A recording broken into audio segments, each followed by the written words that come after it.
Macron leads polls but turnout a big question in French vote. French President Emmanuel Macron is the clear favorite in the country's presidential vote on Sunday. Paris, President Emmanuel Macron is the clear favorite in France's presidential race, yet a big unknown factor may prove decisive. An unprecedented proportion of people say they are unsure who to vote for or don't intend to vote at all, bringing a large dose of uncertainty to the election. The pro-European centrist is still comfortably leading 11 other candidates in the polls ahead of Sunday's first-round vote. His main challenger, far-right leader Marine Le Pen, appears on the rise in recent days. Both are in good position to reach the runoff on April 24, which would make them replay the 2017 election that Macron won handily. There's no certainty, Macron warned during his first big rally on Saturday near Paris. Don't believe in polls or commentators who would sound definitive and tell you that the election is already done, that everything is going to be all right, he told his supporters. From Brexit to so many elections, what seems unlikely can happen.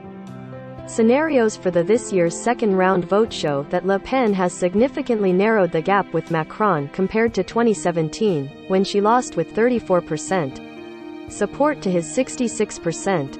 Polls still place her behind Macron, but much closer, apparently showing the wisdom of her long-standing strategy to soften her rhetoric and image, allowing her to capture the anti-Macron vote as well as far-right support.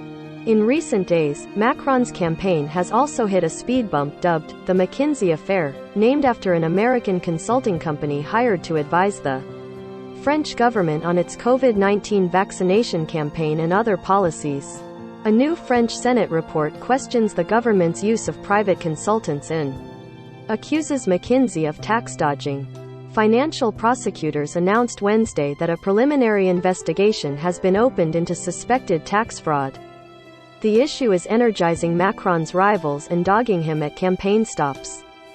Many in Macron's camp fear that his supporters may not go to polling stations because they already think he will win, while those angry at his policies will make sure to vote. Of course I have concerns, said Julien Descamps, a 28-year-old member of Macron's party, stressing that some people in his circle don't know what to.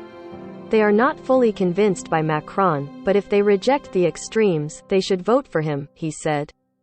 Macron called on voters to get mobilized against both France's far right and the far left. Don't boo them, fight their ideas, he said. In third position according to the polls is far-left figure Jean-Luc Mélenchon, who has increased his support but still is a distance behind Le Pen.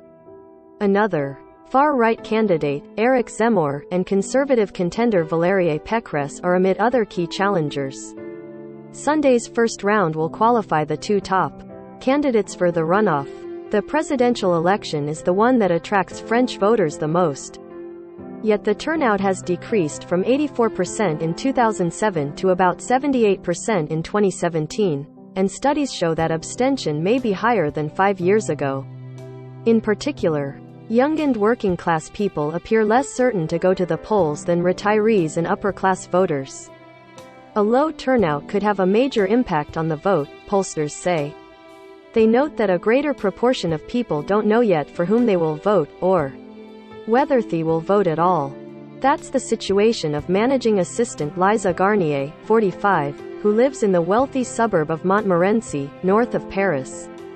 I don't believe in what politicians say anymore. They make a lot of promises, they say candidates' words, and once in power, we are disappointed, she said. I get the impression that more and more people think it's useless. Voting for who? For what?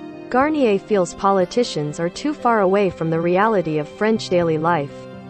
She said she may just pick a blank vote, even in the second round if Macron is facing Le Pen. I want to show I'm not happy with it, she said. The sinking purchasing power of French families is one of Voda's top concerns amid rising food and energy prices, along with social payments, security, immigration and the environment. But many feel these issues have not been addressed as much as they should in this year's campaign, partly because the war in Ukraine is overshadowing all other issues. Kevin, a 26-year-old history and geography teacher in a public middle school who has worked in an impoverished suburb north of Paris, deplored a lack of political debate in this campaign. Describing himself as a leftist, he said he feels very disillusioned by the current French political scene. Kevin, who cannot be identified by his last name because state employees are required to be neutral ahead of elections, said he is still hesitating. But in any case, he won't vote for Macron or Le Pen, and considers a blank vote an option. Macron, who has dedicated most of his time recently to diplomatic talks trying to end the war in Ukraine, is seeking to boost his short campaign ahead of Sunday's vote, giving several interviews in the French media and putting campaign activities on his agenda almost each day. "Friends, you got it. It's now time for mobilization. It's now time to fight," he told supporters Saturday. Follow Apps France election coverage at https://apnews.com/hub/French-election-2022.